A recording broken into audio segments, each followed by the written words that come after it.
Welcome to videos on control systems in electronic circuits. In this series of videos, we shall see the first video, signal flow graphs. So let us try to find out how do we write the signal flow graph of for electrical networks. So let us consider the electrical network as shown in the slide. We have three loops, and we are supposed to find the transfer function, that is Laplace of output voltage by Laplace of the input voltage. So to start with writing the signal flow graph to obtain the transfer function, so we first identify the circuit variables. So we are writing loop current I1, I2, I3. We are also identifying, along with the input voltage and the output voltage, we are identifying two more node voltages, that is V1 and V2. So for the given circuit diagram, we have identified three loop currents and two more nodal voltages along with the input and output. So now this is what the circuit is. So we have identified the circuit variables as Vin, I1, V1, I2, V2, I3 and V0. Now these are the different possible circuit variables for this given circuit. Now once we are through with this, so this Vin is an independent parameter. We write all other dependent parameters in the form of equation. So we can write the current I1, which is the current flowing through a resistor R1, as the potential difference across R1 divided by the resistance R1. So that's what is written here. It is Vin minus of V1 by R1. So we can find what is the value of nodal voltage V1, which is nothing but the voltage drop across R2.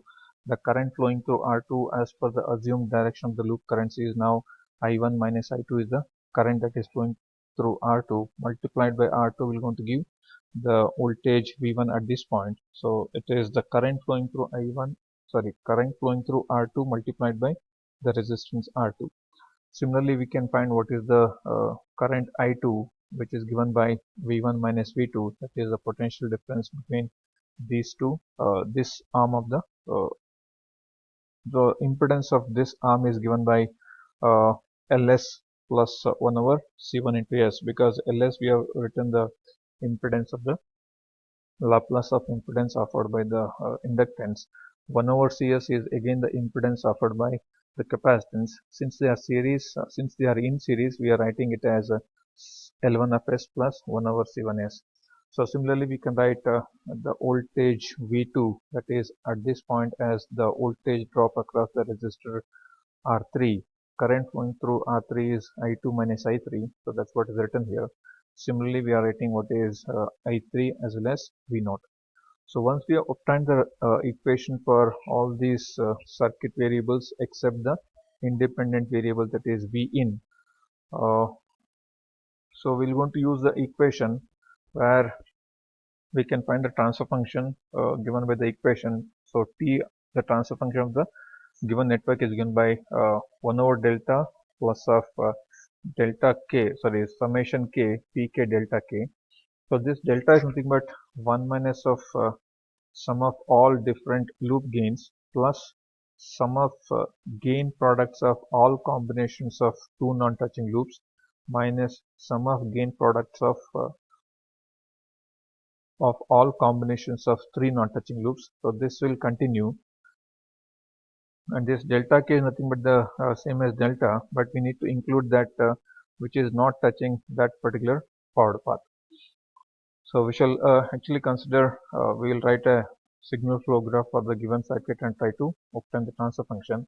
So this is we are arranging the variables in such a way that so that we can able to write a signal flow graph. So we have identified different circuit variables like Vin, I1, V1, I2, V2, I3 and V0. So that's what we are written here. So writing these input variables, the variables of the circuit in this fashion requires some knowledge of, okay, what is coming first, what is coming next. So we can't simply write it as all voltages first and all voltages next. So we need to correspondingly write their position. So this is a proper position of this particular circuit.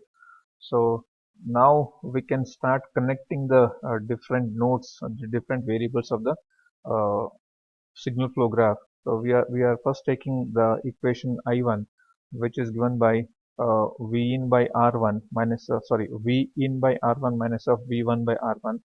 So that's what we are writing. So the I1 is getting a current from arm from V in. So the ratio is the gain of this line is 1 over R1. Similarly, I1 is also getting. So as you can see here, now I1 is V in by R1. So that's what is V in multiplied by 1 over R1, and this is minus of V1 multiplied by 1 over R1. So this is V1. So we always put this because this V1 is there after I1. So we are always taking a loop which is downwards. So this will be useful when you are completing that array, and so that we can easily identify the forward path and loops. So which we'll be understanding later in the coming slides. So this is the representation of the first equation, that is I1 is equal to V in by R1 minus V1 by R1. So we will write we will extend this signal flow graph by writing the equation for V1 as V1 is equal to I1 R2 minus I2 R2. We are representing the same thing over here. So this V1 is nothing but I1 into R2 minus I2 into this is plus of I2 into minus R2, which happens to be this minus I2 into R2. So we are writing all the other equations in the form of the signal flow graph. As you can see, we are now writing it for I2, which is nothing but V1 multiplied by this ratio, and it is V2 multiplied by the ratio what is given over here. So after writing it for I2, we can also write it for other parameters, which is given for V2. We have I2 into R3. Now these are the equations what we earlier wrote. We are exactly representing the same in the form of signal flow graph. So once we have completed all the equations representation in the form of signal flow graph, next we can start identifying how many loops are there and how many forward paths are there, so on. So as you can see, the number of forward paths is equal to only one. So how do we define forward path? It is the ways of reaching the output voltage from the input node without crossing any node more than once. As you can see now, to reach V0 from V in, there is only one way here. So that's why there is only one forward path. You can see it has to go through all the nodes here. It is going through. So that's why the number of forward paths is equal to only one. Next, we have to identify the number of loops. So number of loops, as you can see here, so we have a number of individual loops is equal to 5. So we have this as, okay, how do we define a loop? Loop is loop is 1. So you start from a particular node, you come back to same node without crossing any other nodes more than once. So let me start from this I1 node. So I can move along this R2, I can come along this minus 1 over R1, and I can reach the same node again. So this is called as one loop. Similarly, I can start from this V1, I can go here, you can see I'm just coming back here through R minus R2 and again reaching back. Now these are the loops, and the corresponding loop gains, that is the multiplication of those path gains, is nothing but the loop gain. So for loop L1, so I have this R2 into minus of 1 over R1. So that's what it is, minus R2 by R1. Similarly, we are writing it for L2, and for L3, L4, L5. So there are actually 1, 2, 3, 4, 5 individual loops are there. And of course we can certainly find out what is this forward path gain. So we have identified there is one forward path, its gain is 1 over R1 into R2 multiplied by this gain. You can see here, so there is a R2 missing here, the R2 will come over here.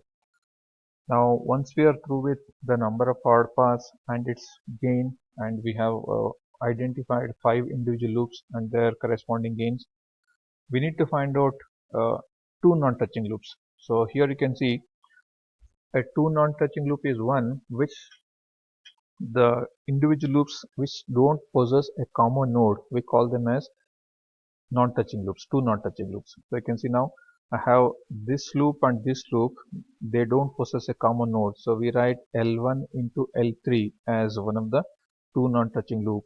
And again L1 into L4 is non-touching, L1 into L5 is non-touching. So that's what is the product of two non-touching loops, L1, L3, L1, L4, L1, L5, and this L2 and L4 is non-touching. So that is L2 and L4, and we have this L2 and L5 again non-touching, L2 and L5, and we have one more, that is this we named it as L3, this is L5. So L3 and L5 are again non-touching.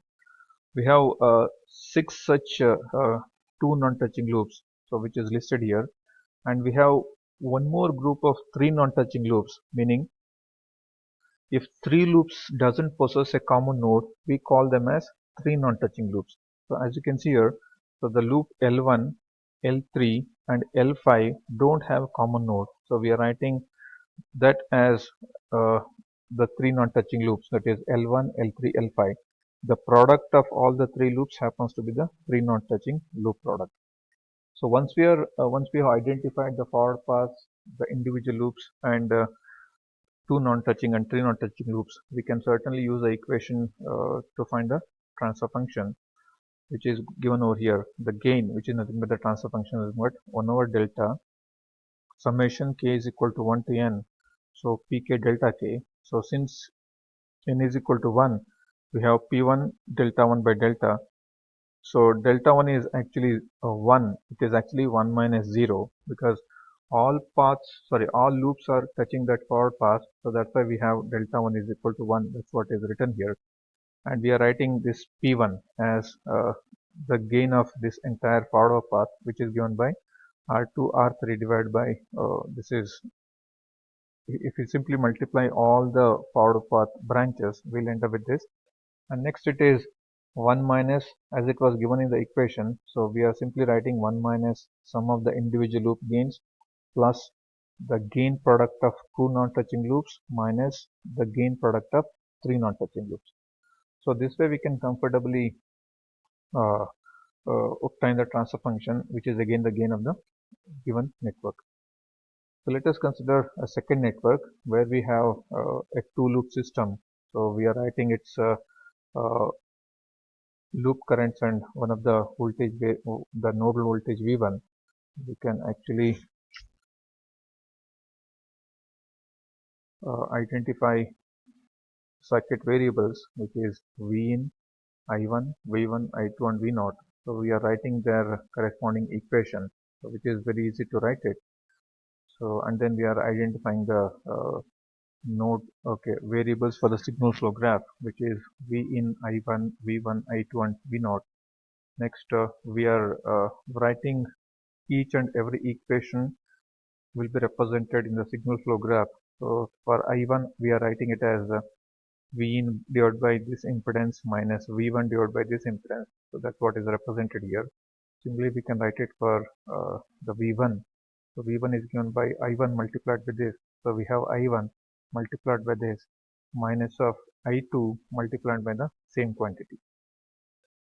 So likewise, we can able to represent all the equations in the form of signal flow graph. So we're going to have a complete signal flow graph, which is written over here. So once we are through with the complete signal flow graph, next it is to identify the loops and forward paths and the non-touching loops. So as you can see here I have written directly.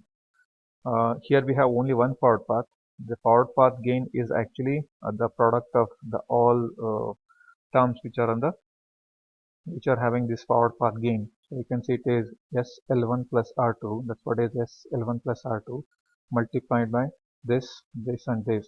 And we have 1, 2, 3 loops. So we can see there are 3 loop gains. So this is one loop gain, this is second loop gain, this is third loop gain, that is L1, L2, L3, and L1, L3 are two non-touching loops. So this way we can, this is the complete transfer function of the given second network. So here we don't have three non-touching loops. That's why there is no term corresponding to three non-touching loops.